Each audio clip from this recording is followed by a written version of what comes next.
Butte, Montana, and I'm here to cover a sequence of exercises that were covered in the article about preventing rotator cuff injuries for kayakers. Okay, it's important to keep in mind that any exercise that we perform in the weight room should be done with control. That means a slow speed of movement, no ballistic movements when we're doing exercises in the weight room. Number two, we should always have good posture. And number three, we should always make sure that we're breathing. We're never holding our breath at any point during the repetition. Prior to doing these exercises, we should also have done a good general warm-up. First exercise is the standard external rotation. The cable pulleys are set up at about elbow height. We pull the cable across our belly.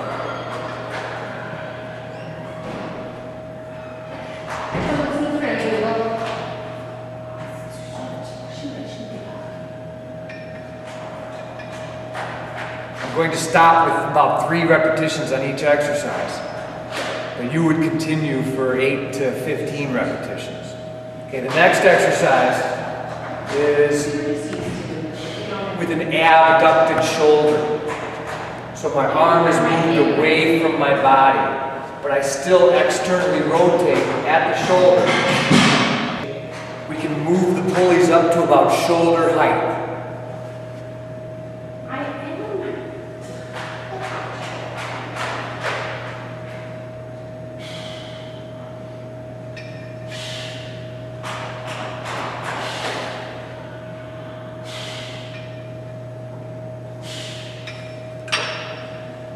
The next exercise, we'll be raising the arm in front of us, bending the arm, so we'll be doing external rotation from a flexed shoulder position.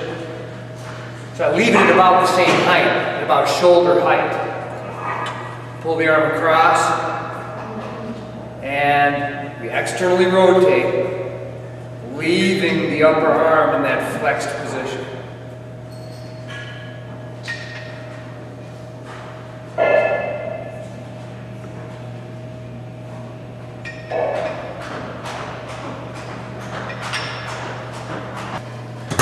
Alright, we just finished showing you the external rotation exercises for the rotator cuff. Now we want to show you some of the exercises that focus on the scapular muscles, the muscles involved in stabilizing the scapula or your shoulder blades.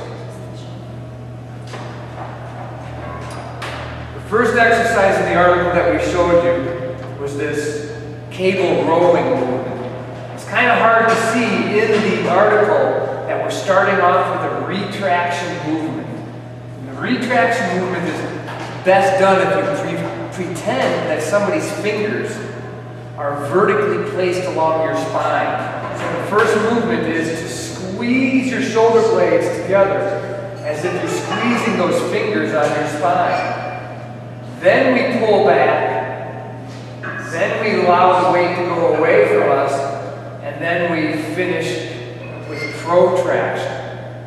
So it's like a 4-step movement. We have retraction. You notice my elbows are staying straight, but the weight is moving. My hands are moving back simply from the retraction. Then we pull with the hands. Then we allow the hands to move away.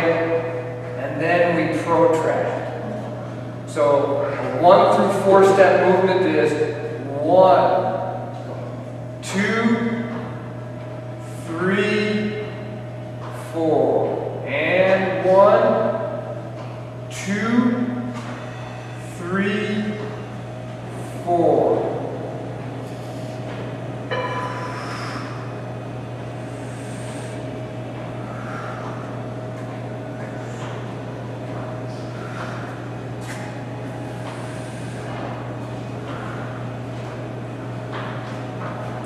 We approach our lat pull down in the same way that we approached the cable row. That is, we can isolate the scapular muscles simply by paying attention to more individual movements within the whole movement.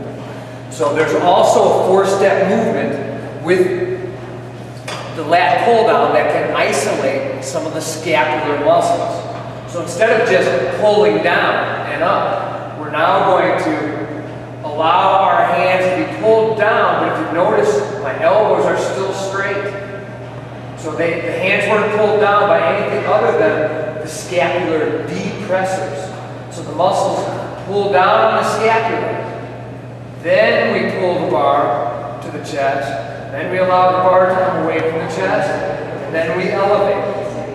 So we're isolating the depressors with this movement.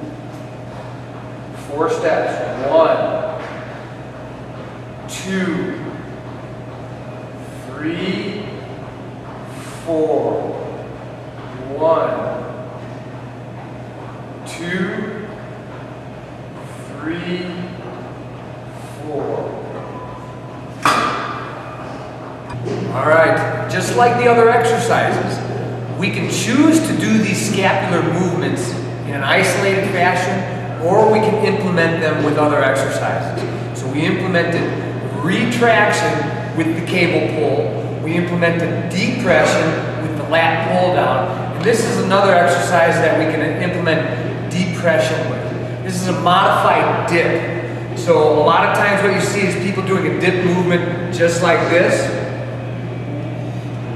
But to add the depression portion of the exercise, to isolate the shoulder girdle depressors, is to simply, once we get to the top of this movement, press our shoulders downward. This is depression. It's working the muscles below the scapula to help pull the scapula down. So we can allow our body weight to come down, push up, and after our elbows are straightened, we then press our shoulders down for depression. We could also just sit here and do depression, up and down. I feel that it's more efficient, time efficient, to implement these isolated isolated shoulder girdle movements into exercises that are probably already existing within your strength training program. All right, up to this point, we've done exercises that implement retraction, movement of the shoulder blades towards each other. We've done depression, movement of the shoulder blades downward. We didn't do elevation because it's kind of self-explanatory and it's in the article and easy to understand. But protraction now is when the shoulder blades move away from each other, and a very effective exercise for targeting the shoulder girdle protractors is a standard push-up, but done on a Swiss ball or stability ball. So that exercise looks like this. Place your hands at about shoulder width apart, get into a standard push-up position on top of the ball, and do our push-ups from there. It's a little harder than it looks, but with practice it becomes easier.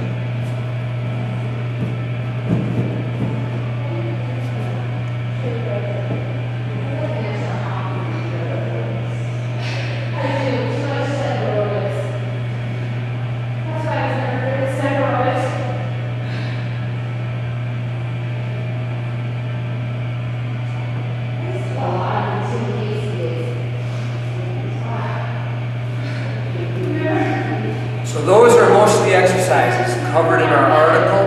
The idea of these exercises is to do them with a little bit more time efficiency. That is, I had to talk to you just to explain to you some of the finer points of the exercises.